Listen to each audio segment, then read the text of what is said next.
Good afternoon and welcome to our webinar, Understanding Structured Literacy.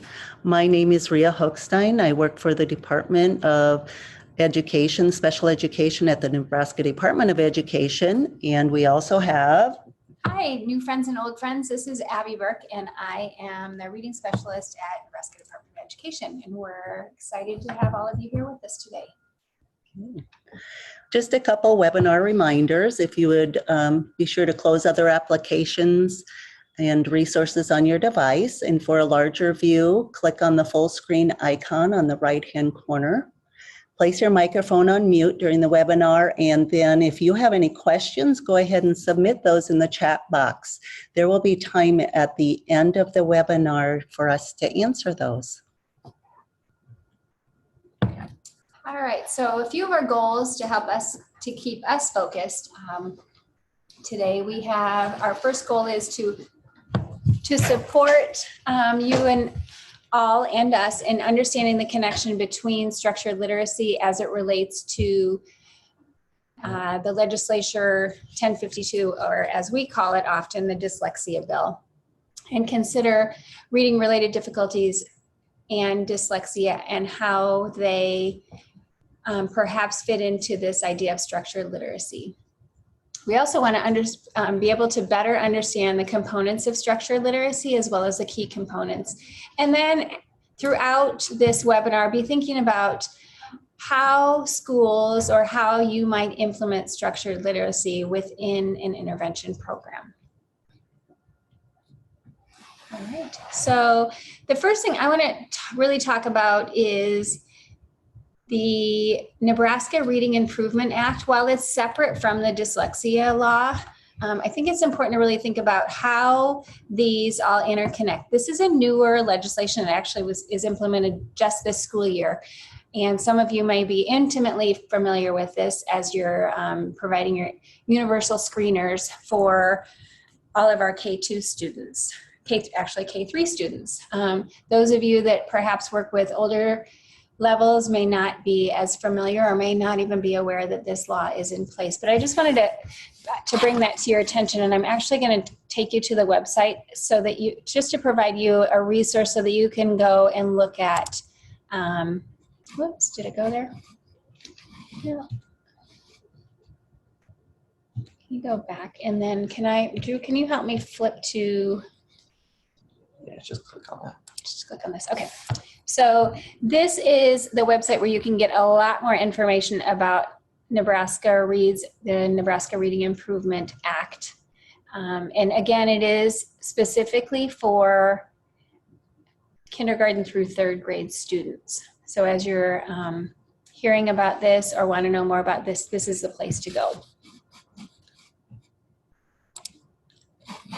You want to talk about those laws that you're intimately...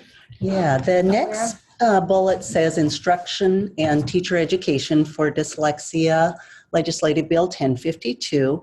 And what that mandates is that each student who is identified as exhibiting characteristics of dyslexia shall receive evidence-based structured literacy instruction implemented with fidelity using a multisensory approach as provided in the Technical Assistance Document for Dyslexia.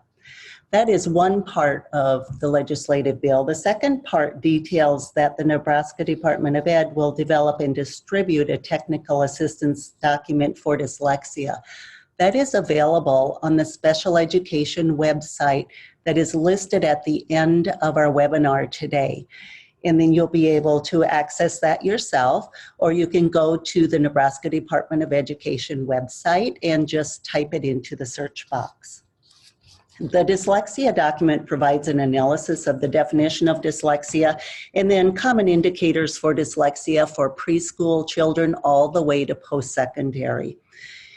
The third part of the bill directs the teacher education programs in the state of Nebraska to include coursework for the instruction of dyslexia, the characteristics, the science of dyslexia, and then again, the evidence-based structured literacy interventions. Many of our universities and higher education departments already have that coursework.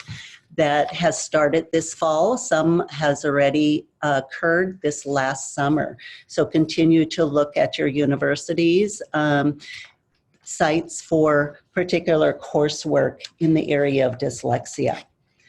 And the last part says LB 1081 meets 1052. What this basically means is that the two bills are they come together and form a bridge together in that they interact together. So the first assessment that was administered within the first 30 days of the school year, as mandated by the Nebraska Reading Improvement Act, provided the data needed to predict which students may be at risk for future reading difficulties or the early warning signs of developmental reading disabilities, including dyslexia. And both laws underscore the role of effective reading instruction and intervention for students who struggle with reading proficiency. The Technical Assistance Guide for Dyslexia includes additional resources for educators to access when they suspect students may have dyslexia. And the recent legislative bill specifies that any child identified with those characteristics of dyslexia be provided with evidence-based structured literacy instruction. The bill itself looks just like this. The requirements again specify that each student who's identified as exhibiting those characteristics will receive evidence-based structured literacy instruction, implemented with fidelity using a multisensory approach as provided in the technical assistance document. In the next few slides, we will dive a little deeper into exactly what that means. Okay, so why is there a focus on the structured literacy? Because the evidence is strong that the majority of students learn to read better with structured teaching of basic language skills. And the components and methods of structured literacy are critical for students with reading disabilities, including those with dyslexia. But don't forget, that also includes those students who could be at risk for having dyslexia or for reading deficiencies, including English learners and those struggling adolescents. On your screen, you'll see a definition of structured literacy as defined by the International Dyslexia Association. And I'm just going to pause here to allow you to read through this definition. And then throughout the rest of our presentation, we're going to unpack or analyze aspects or components of this definition. So I'll pause now and allow you to read.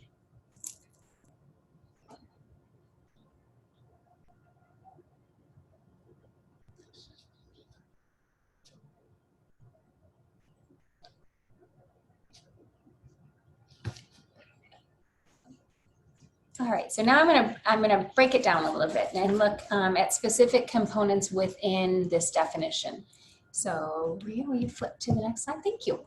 So let's look at first the components of structured literacy. These are a list of the suggested components that make a really strong structured literacy approach.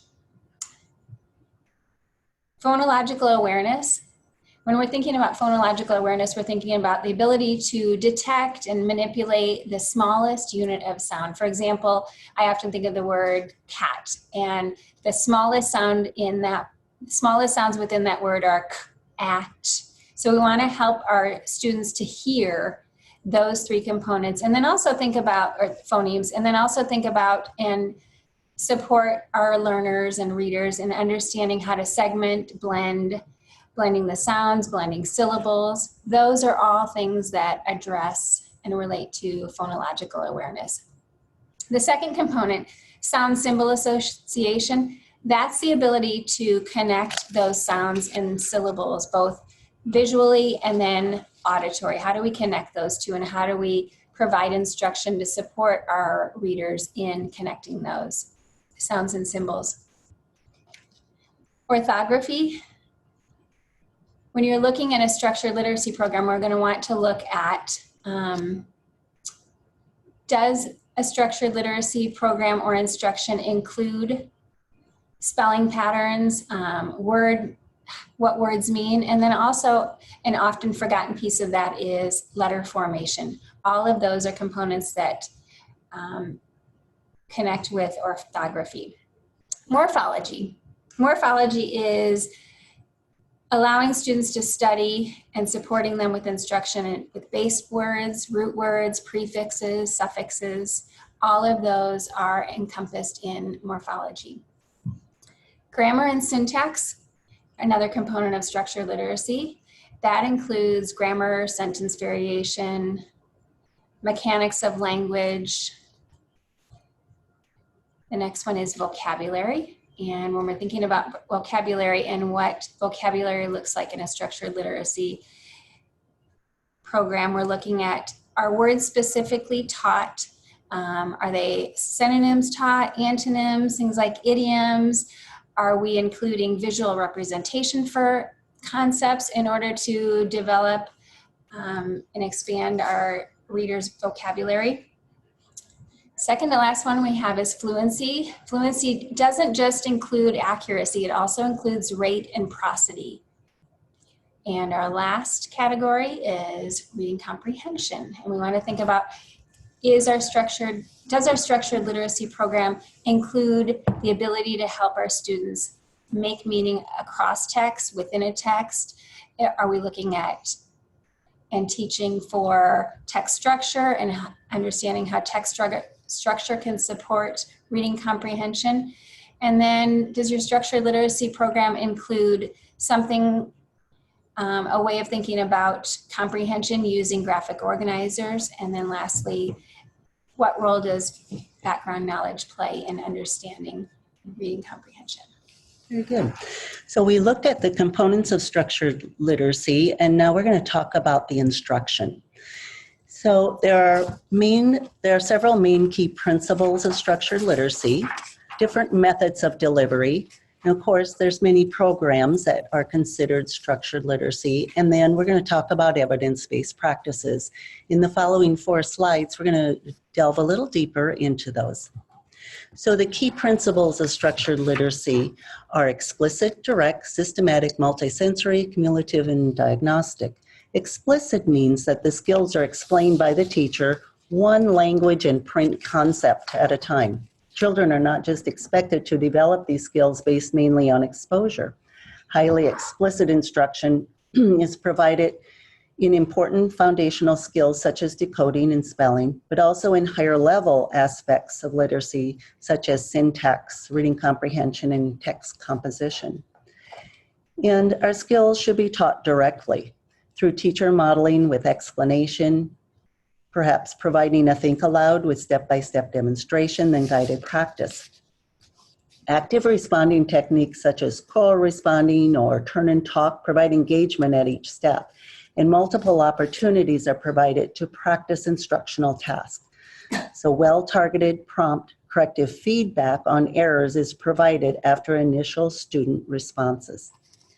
And then systematic, that is, the organization of material follows the logical order of language, means that there is a planned sequence of instruction with important prerequisite skills taught before more advanced skills, with care taken not to introduce skills in a way that's unintentionally confusing.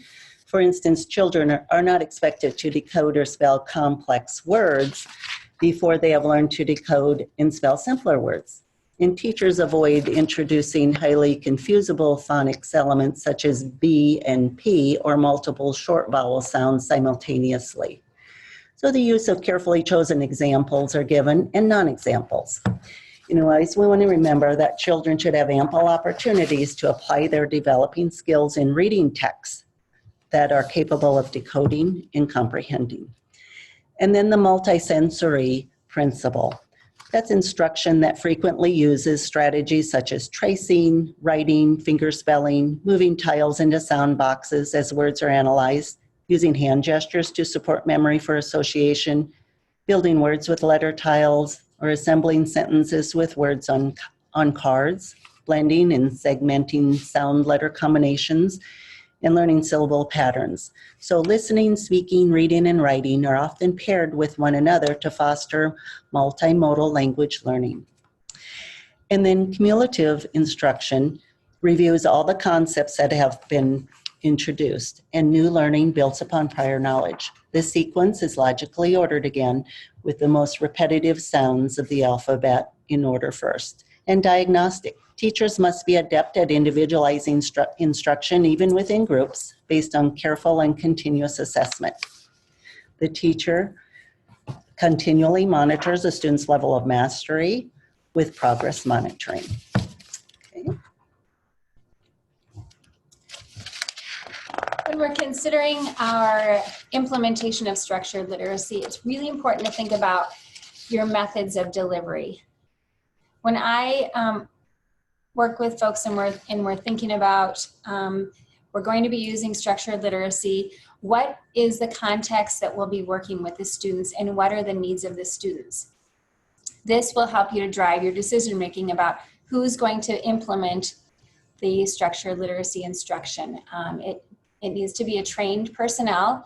It's really important that it be taught with fidelity.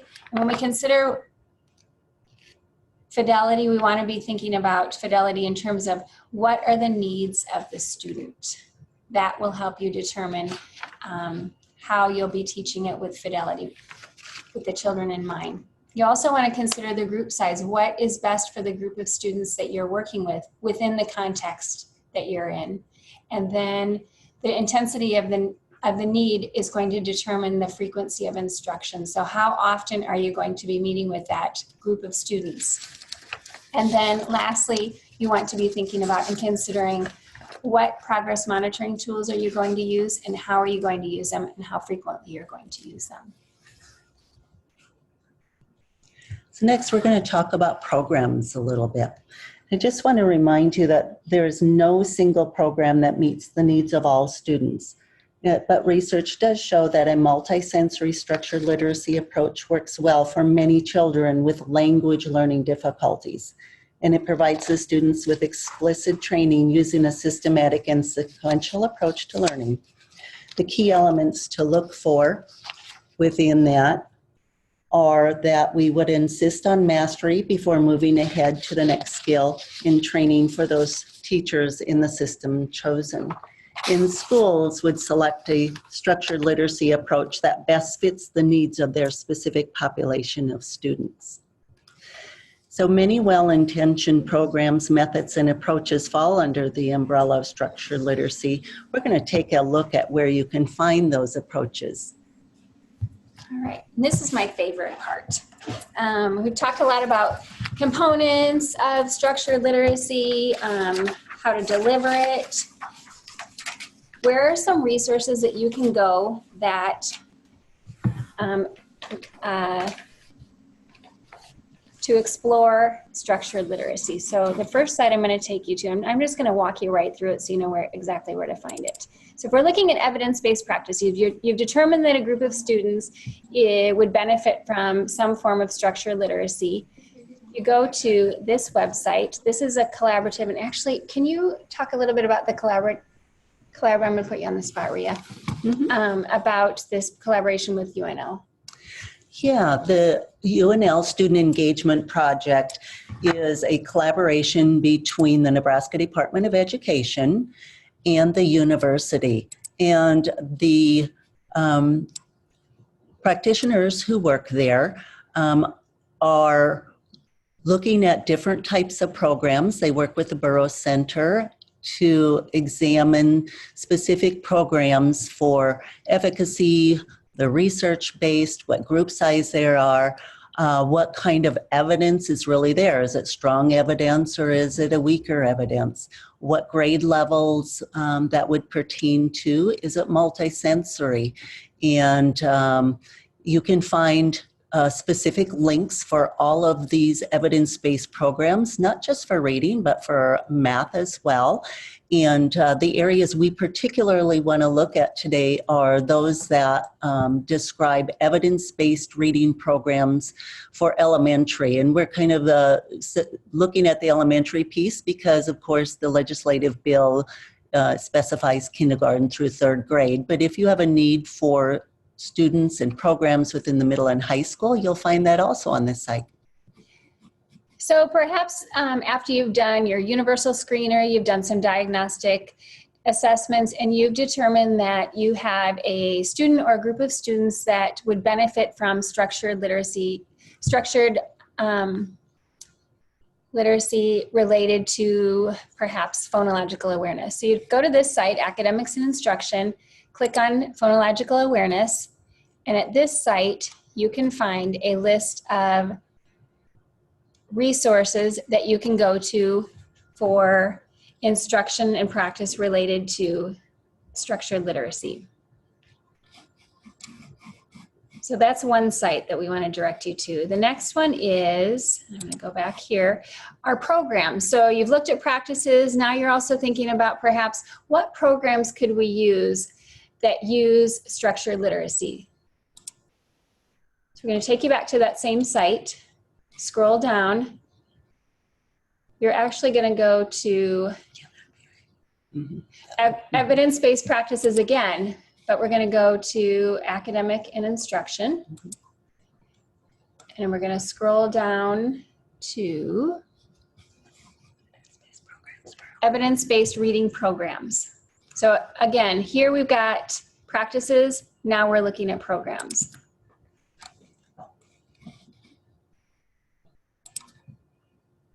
Click there. And here are a list of evidence-based reading programs that you might be thinking about and determining which are, go ahead. And if you want to get very specific, you could look at those programs that are for struggling readers only. And we could also toggle it into those that have strong evidence.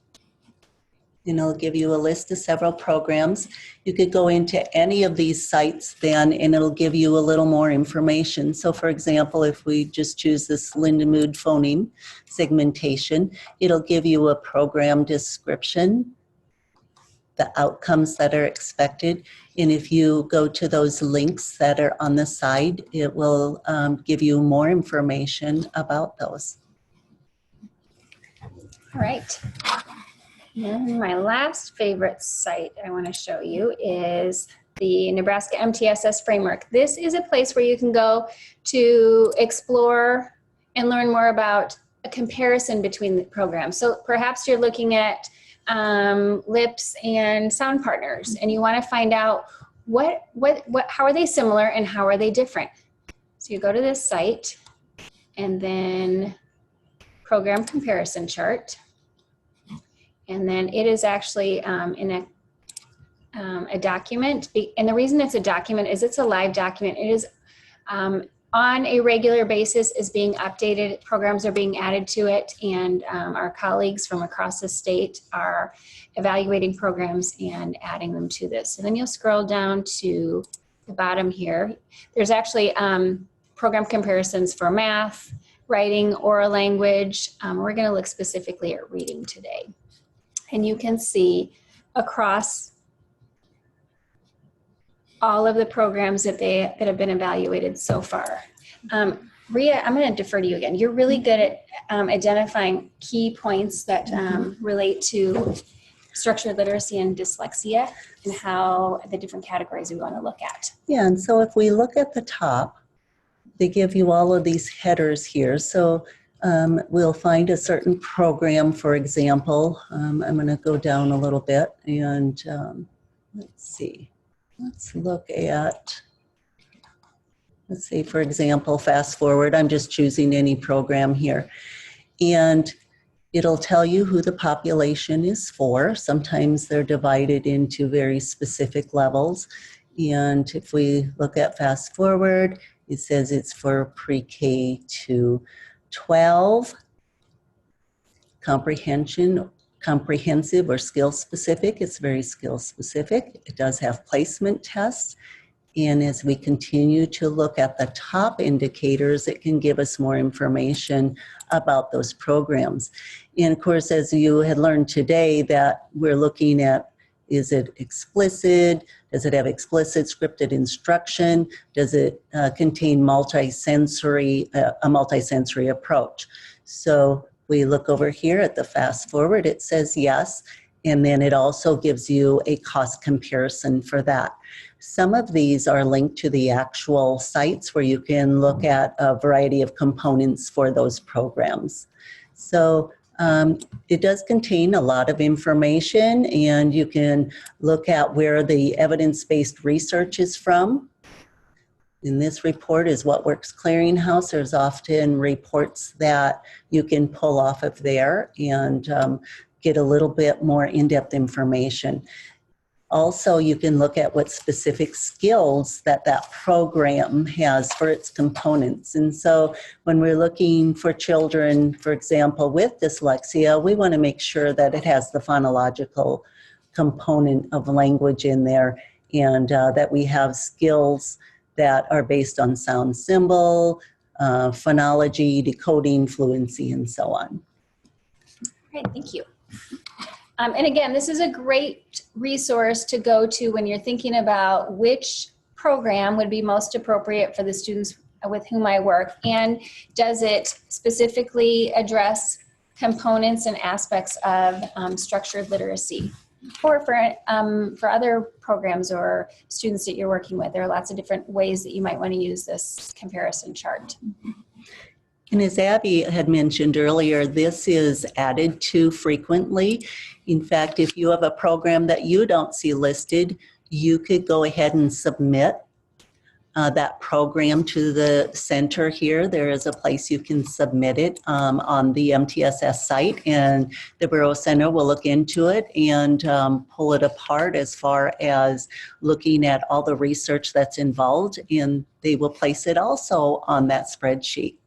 Yep, and we were at a meeting last week, and I had a colleague that had just submitted, wanted to know more about the program and submitted it, and the folks at the collaboration are reviewing it now, and then they'll have it up on this comparison chart.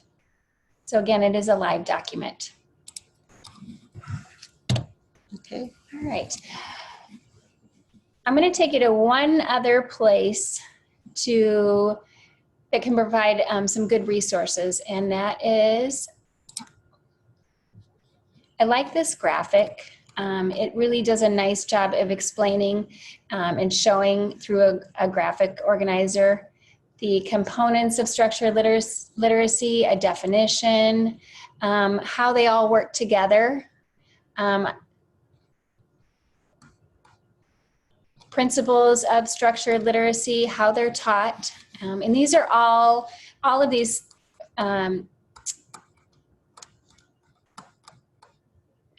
all of these different areas we covered and talked about throughout our presentation, but this is, I consider it like the Cliff Note version of it that you might want to provide folks. Okay. Our next area, the implementation of structured literacy, really talks about how can you have these types of programs for structured literacy or approaches within your school system. Well, many of our school systems already are working with the multi-tiered systems of support type of framework. And so we know that those types of problem-solving systems can help pave the way for intensive instruction along with the core. But of course, we know that working together always makes for a strong and better start to teaching in both general ed and special education programs. And with those right supports, many students can gain academically. So we want to prevent any downward spirals with students by pairing early intervention and the correct dose of evidence-based programs and working within programs within your school. And then the multi-tiered systems or tiered systems of support, and some of you may have other problem-solving systems in place. Those strategies within those tiered systems of support can give each student what they individually need that no student can do all, or no teacher can do all by themselves. So this might mean formally redesigning systems that foster collaborations across departments and roles. And of course, we want alignment for learners, looking at each student's interests, strengths, and needs. And lastly, just a little bit about the core curriculum. Structured literacy is really important, but it is most important that struggling students have the full benefit of grade level literacy instruction while receiving additional instruction on identified areas needing intervention. So structured literacy approaches and the evidence-based programs identified within components and principles of structured literacy are not a replacement for the core. They are embedded within the tiered supports along a continuum of supports for students who may be at risk in showing deficits in reading skills. And our last couple slides will contain lots of resources for you to view. And I just want you to know that this webinar will be available for you on our special education site in the Nebraska Department of Education site probably by the end of the week. And so you'll be able to go ahead and go into these resources and look a little more in depth at what those resources contain. There are resources from the International Dyslexia Association, the Nebraska Department of Education. I've also included one from the New Jersey Dyslexia Handbook. It has a great chart describing the components of structured literacy as far and as also assessment and diagnostic information. The last one, the structured literacy and typical literacy practices, is also a great article to read that describes structured literacy a little bit more in depth. And on this last page also contains our Nebraska Reads site, the Nebraska MTSS framework that contained that Excel document that we looked at with all the programs described. There is a good document about the knowledge and best practices summary from the Center for Effective Reading Instruction. And the last one is evidence for ESSA. And that was also on the UNL site that we looked at containing the information for the engagement for educators. Okay, so it's time for questions, and we'll look at some questions that were submitted and give you some answers here.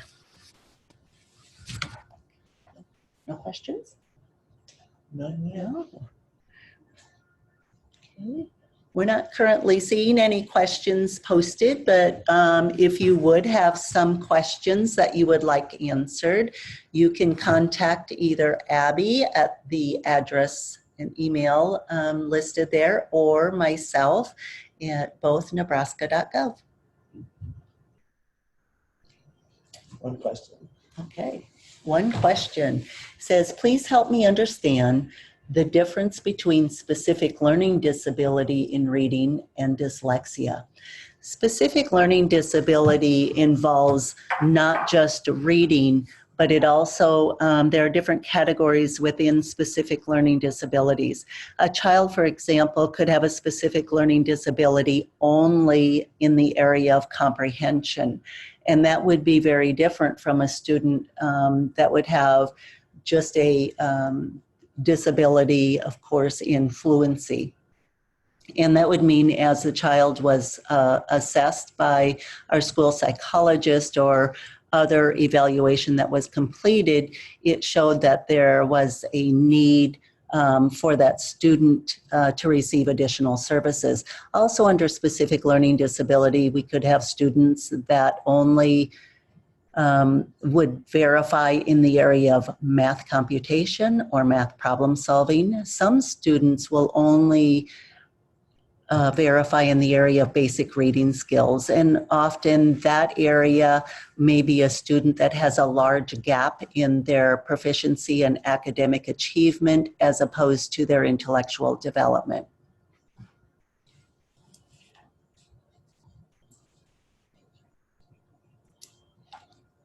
Okay. All right, our next question. Will you continue to offer webinars as more information becomes available with the Nebraska Reading Improvement Act? Will there be more hands-on training for districts with this new plan? That is a great question.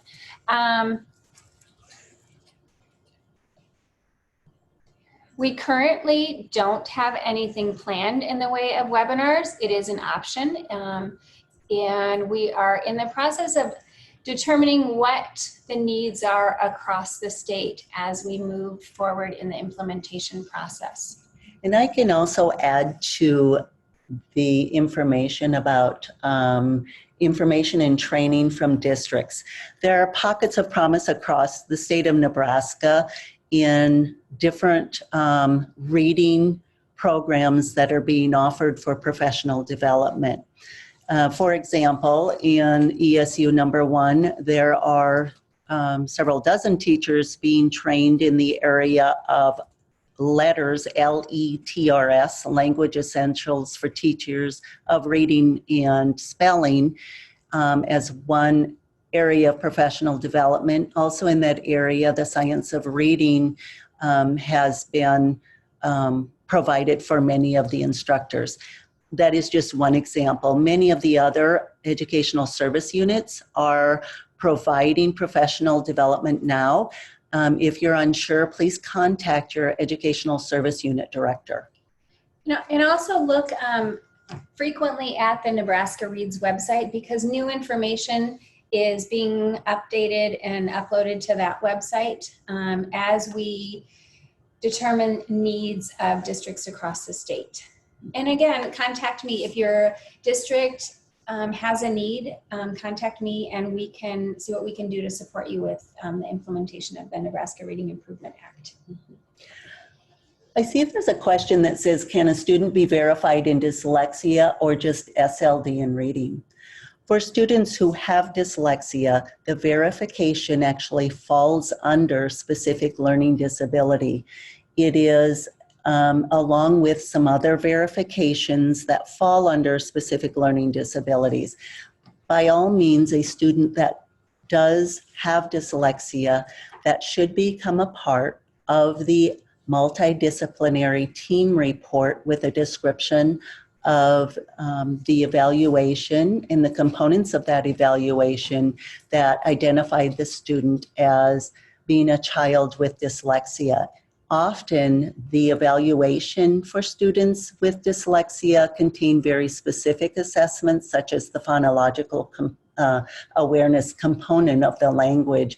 And there are other specific assessments that go along with that identification. If you would contact me, I can send you some more information about evaluation and assessment concerning dyslexia. Okay. So with Rule 51, there is no identification of dyslexia. Actually, in Rule 51, it would come under that verification of specific learning disabilities. And if we look at the definition of specific learning disabilities, it does contain the program identification, or excuse me, the verification of dyslexia underneath that description. Often you may hear it being said that there is not a verification for dyslexia. That is one of those myths that seems to be floating around, whereas it is part of the law and it has been in the IDEA and Rule 51 since 1975. So it is there. It's just a little passage that the statement is contained in within the definition of specific learning disabilities. We are training our teachers to use instructional routines. Do instructional routines support structured literacy methods? Training our teachers. Think about that question. So when we go back and look at the, if that's explicit and direct. If we're looking at the principles of structured literacy and we look at those routines, they would be certainly embedded in the typical routines that could be part of your daily literacy routines in any classroom. For example, many programs do use explicit direct instruction, and that direct instruction, as many of you might refer to as I do, we do, and you do. So it's that very specific coaching of those skills that it's embedded within the literacy programs that you may already have in your core or in intensive interventions at your school.